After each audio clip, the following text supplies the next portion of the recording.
Dans le développement personnel, il y a une erreur que je vois beaucoup de gens faire.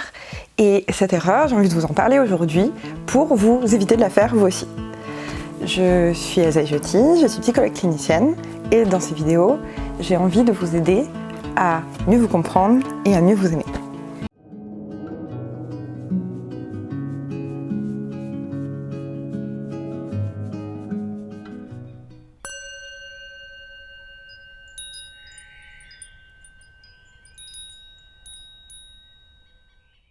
Alors c'est quoi cette fameuse erreur que beaucoup de gens font dans le développement personnel? C'est vraiment, vous savez, les gens qui travaillent sur eux, qui s'intéressent à plein de choses dans le développement personnel, leur gestion des émotions et qui ont profondément envie, la plupart du temps de manière très sincère, d'être des bonnes personnes, de bien se comporter envers les autres, de progresser, d'aller de mieux en mieux et de se comporter de mieux en mieux.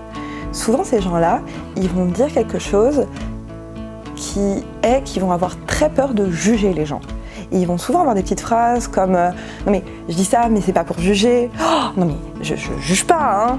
Et donc toutes ces choses-là où ils s'interdisent vraiment de juger comme si c'était un truc hyper tabou, hyper honteux.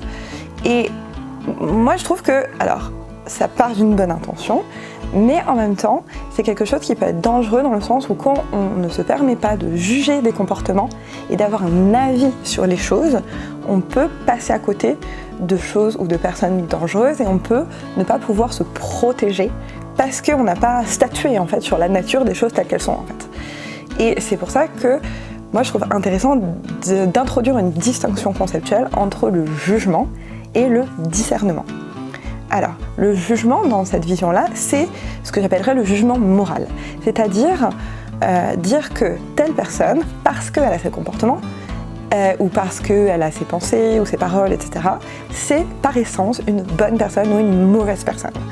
Et ça, c'est quelque chose que moi, personnellement, dans mes valeurs, je n'aime pas trop faire. Parce que j'ai la conviction personnelle qu'il n'existe pas de bonne ou de mauvaise personne par essence. Qu'en fait, une personne est définie par son parcours, ses actions, son histoire, et qu'elle a la capacité de changer, et que donc elle ne peut pas être par essence bonne ou mauvaise, et que d'ailleurs s'il fallait parier sur quelle est l'essence des personnes intrinsèquement, j'aurais tendance à dire, parce que je suis plutôt optimiste, que les personnes sont de nature bonne en fait de base.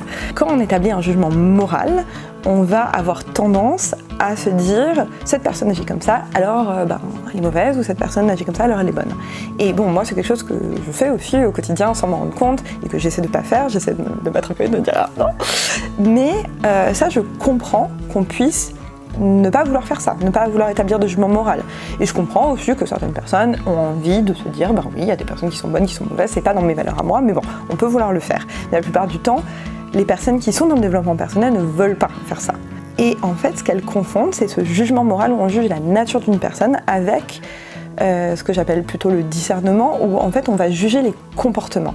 Et les comportements des personnes, c'est clairement quelque chose qu'on peut juger. On peut juger si quelqu'un a un bon comportement ou si quelqu'un a un mauvais comportement, parce que bon ou mauvais c'est relatif à un but, et on peut dire que ça c'est mauvais pour les autres ou que c'est bon pour les autres, que la personne elle a atteint son but avec ce comportement ou qu'elle n'a pas atteint son but. Et en fait à partir de là, on peut se dire ok, cette personne elle a un comportement qui est mauvais pour moi, elle a un comportement qui est bon pour moi, là je souffre de ce comportement, là je suis absolument ok avec ce comportement, c'est un comportement qui me fait du bien, etc. Et en fait à partir du moment où on s'autorise à faire ça, on est beaucoup plus en mesure de se protéger si la personne elle a un comportement qui est pas ok. Et les personnes qui s'interdisent de juger, elles vont beaucoup avoir tendance à ne pas se protéger, c'est-à-dire elles ont tellement peur de juger les autres, tellement peur de dire là, cette personne, elle s'est pas bien comportée. Mais non, attendez, j'ai pas envie de la juger. Elle s'est pas bien comportée, mais elle a peut-être des raisons. Elle a peut-être son père, sa mère, etc. Oui, elle a peut-être des raisons, mais là, son comportement, il est pas bon pour moi, en fait. Il faut être très clair de, ok, ça, ou il est pas bon pour telle autre personne. Et telle autre personne, il faudrait qu'elle s'en rende compte. Et peut-être que moi, c'est mon rôle d'aider cette personne à se protéger. Ou de dire à cette personne, non mais attends, là, t'as vu, ton compagnon, quand il se comporte avec toi, là j'ai l'impression que c'est vraiment un comportement toxique, si c'est bien sûr un ami proche à qui je peux dire ça. Les personnes qui ont peur de juger, ça va souvent aussi avec des personnes qui vont pas avoir suffisamment d'estime d'elles-mêmes pour se dire ok, j'ai le droit de me protéger, j'ai suffisamment de valeur pour me dire que en fait mes besoins sont importants et plus importants que un soi-disant jugement sur l'autre, etc. Ça c'est quelque chose, je pense, c'est important d'apprendre à le faire.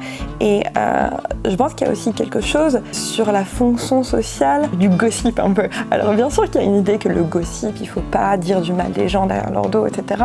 Bien sûr que c'est plus sain, on va dire, de dire aux gens ce qu'on pense d'eux devant eux. Mais il y a des gens où on ne peut pas leur dire ce qu'on pense parce que soit ils ne vont pas écouter, soit ils ne sont pas suffisamment proches de nous, soit c'est pas pertinent en fait. Et bien sûr que si on sent que la personne elle est à l'écoute, que la personne elle peut entendre ce qu'on a à dire, qu'elle est en capacité de se remettre en question, ou que peut-être qu'elle va pas entendre tout de suite, mais ça va planter une graine, et puis peut-être que voilà, là bien sûr que ça vaut le coup de dire directement aux personnes ce qu'on pense d'elles, plutôt que de parler derrière leur dos. Ça c'est l'idéal quand les conditions sont réunies. Mais parfois, il y a aussi des situations où il y a une forme de protection sociale au commérage, au gossip. Moi l'exemple qui me vient, c'est vraiment entre femmes de tel ou tel homme qu'on a pu rencontrer, etc. Eh bien ça va nous permettre de se dire attention aux autres femmes, de se protéger de cet homme parce que cet homme-là, il est dangereux, ou il a des mauvais comportements, ou etc. etc. Ça peut être des hommes, ça peut être d'autres choses, ça peut être au sein d'une fratrie, le fait de parler des parents pour réfléchir à comment, si on a des parents qui sont un peu toxiques, avoir un soutien en fait entre fratries pour se donner du courage entre soi pour arriver à gérer les parents, ou comment par exemple mettre des limites à nos parents, ou juste partager le fait que c'est difficile, parce que parfois c'est difficile, et donc du coup le fait de dire les choses, pas pour dire papa, maman, c'est des personnes horribles, ou tel mec c'est une personne horrible, mais pour agir en fait, pour dire comment est-ce qu'on agit à partir de cette réalité qui est cette personne, elle a un comportement toxique. Et ça sert aussi à se valider en fait les choses, parce que parfois il y a des gens qui ont des comportements toxiques, ou on pense qu'ils ont des comportements toxiques, et le fait d'en parler, c'est ok, on va en parler ensemble, et on va réfléchir ensemble à eh bien, est-ce que réellement cette personne, elle a des comportements toxiques? Et ça a un but en fait d'en parler. On le fait pas pour juger, on le fait pour pouvoir statuer, pour travailler notre discernement, pour pouvoir statuer sur le réel. Et le discernement, c'est vraiment ça, c'est réfléchir à comment sont réellement les choses, pas pour dire c'est bien ou mal, mais pour tout simplement pouvoir avoir du pouvoir d'action, pouvoir avoir une action appropriée par rapport à la manière dont sont les choses. Et pas rester un peu caché derrière son petit doigt avec cette idée de se dire en fait non, il faut être une bonne personne, il faut pas juger, je vais pas dire du mal des gens, mais du coup je vais pas pouvoir établir un plan d'action pour savoir quoi faire devant cette attitude de cette personne que je sais pas gérer pour l'instant, et peut-être que j'ai besoin d'aide, et peut-être que j'ai besoin de réfléchir à la situation pour savoir quoi faire. Donc voilà. J'espère que ça vous sera utile d'avoir réfléchi avec moi à comment sortir de cette idée qu'il ne faut pas juger et accéder à une forme de discernement par rapport aux situations qui vous posent problème. Je vous dis à une prochaine fois et merci de m'avoir écouté. Au revoir.